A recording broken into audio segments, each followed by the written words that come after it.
প্রশাসন নিয়ে প্রধানমন্ত্রী তারেক রহমান একটা বার্তা দিয়েছেন। আজকে একটা প্রশ্নের জবাবে তিনি বলছেন যে প্রশাসনিক কার্যক্রমে দক্ষতা, স্বচ্ছতা ও জবাবদিহি নিশ্চিত করতে হবে। নিয়োগ বদলি ও পদায়নে সততা, মেধা ও দক্ষতাকে একমাত্র মানদণ্ড হিসেবে অনুসরণ করতে হবে। এই বাক্যগুলো আসলে পুরনো। তারেক রহমান কি পুরনো কথাই আওড়ালেন?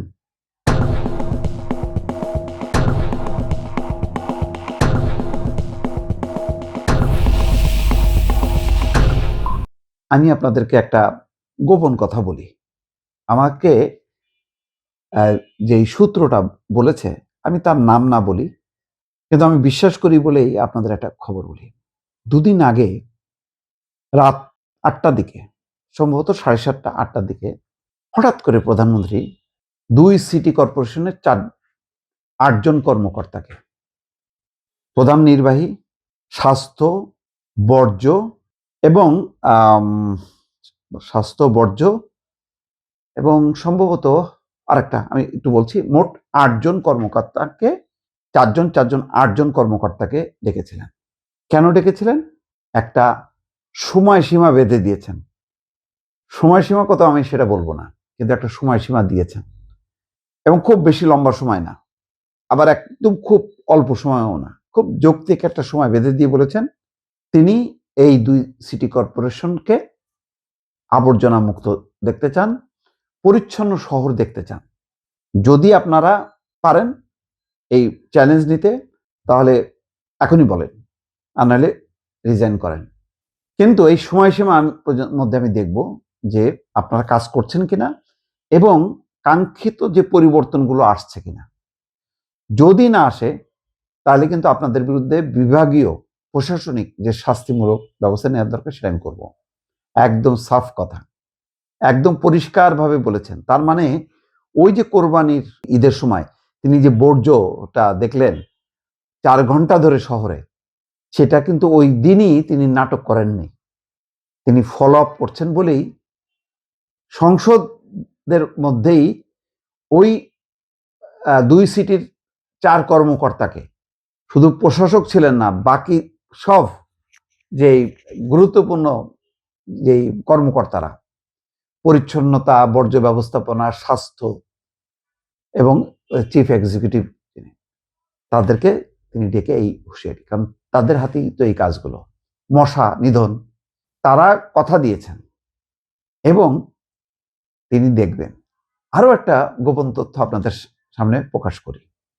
এখন প্রধানমন্ত্রীকে এই সিটি কর্পোরেশন কর্মকর্তারা একটা বিভ্রান্ত করতে পারেন। কিভাবে? প্রধানমন্ত্রী কোন পথে চলাচল করেন ইতিমধ্যে তো তারা জানে, পুলিশ সবাই জানে। এখন ওই জায়গাগুলোকে ক্লিন করলেন। প্রধানমন্ত্রী আশেপাশে তাকাচ্ছেন, দেখছেন যে পরিষ্কার পরিচ্ছন্ন। তিনি হয়তো ভাবছেন যে তাহলে তো কাজ হচ্ছে না। তিনি একথাও বলেছেন যে প্রধানমন্ত্রী মাঝে মধ্যে রুট পরিবর্তন করবেন। এমনকি বলেছেন আমি অলিগলি ভেতরেও ঢুকে যাব মাঝে মধ্যে।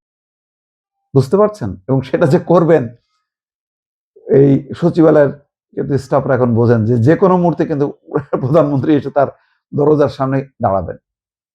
এই কথাটার অর্থ হলো, ওই আজকে যেই কথাটা নিয়ে অনেকে বলতে পারেন, আরে দূর প্রশাসন কি কার্যক্রম, ওই তো উনি তো গদবাঁধা পুরনো কথা বলেন। না, পুরনো কথা বলছেন না। তিনি যেটা বলছেন তিনি ইমপ্লিমেন্ট করছেন।